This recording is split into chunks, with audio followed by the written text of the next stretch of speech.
It's really bad. I used to be able to walk from my house, use this sidewalk because the cars are coming in this way, and go out and do some walking.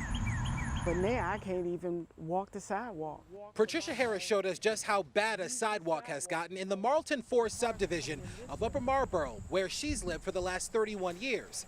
A section of it sits nearly at a 90-degree angle because the retaining wall that supports the sidewalk is failing. The fences down there, they went right in those holes. Another neighbor even shared with us photos of what the sidewalk used to look like in 2013. That's when the sidewalk was intact with minor issues. But photos over the last 8 years would show how seemingly minor issues turned into major structural problems. It's very tough to see this, to see the wall in the front, and to see the trees have never been pruned. Harris and her neighbors say the damage and neglect is the result of an inactive homeowners association. Normally, an HOA would handle repairs and ensure regular maintenance. Several neighbors tell me they haven't had a functioning HOA in the last 10 years, meaning no one has been directly responsible for the upkeep of Marlton IV. And when we tried to speak with someone from the HOA about the issue, there was no one to talk to.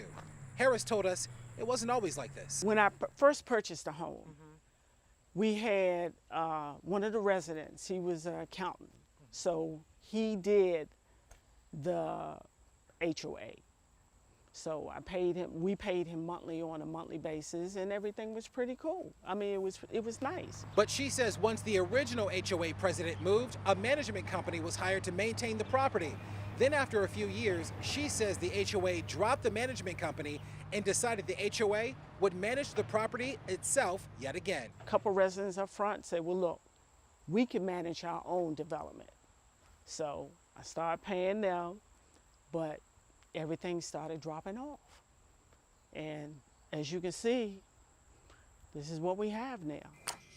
Neighbors thought the county would be able to help with its failing retaining wall, but a 2013 service request to the county's Department of Public Works and Transportation showed the sidewalk is on private property, or in this case, owned by Marlton IV, meaning the department couldn't help, and repairs fell squarely on the homeowners.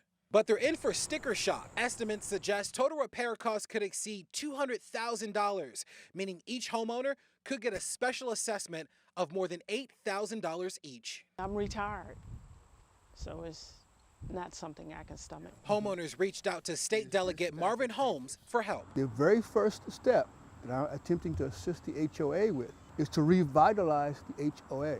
The second step is that there will be a special meeting of this HOA so that the members of this community can have an election. And once the board is established and functional, the goal is to begin repairs right away. Something has to be done. If it gets to the point where it falls on all of us, I guess when that time comes, we have to deal with it.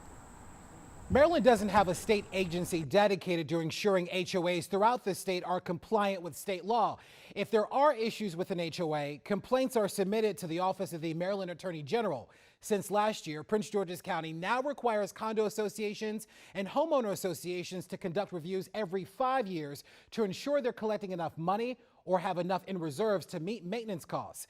Delegate Holmes is trying to get a bill passed statewide that would require similar reviews and direct a state agency to ensure compliance. So far, his bills have stalled in the state Senate. Larry Miller, WUSA 9.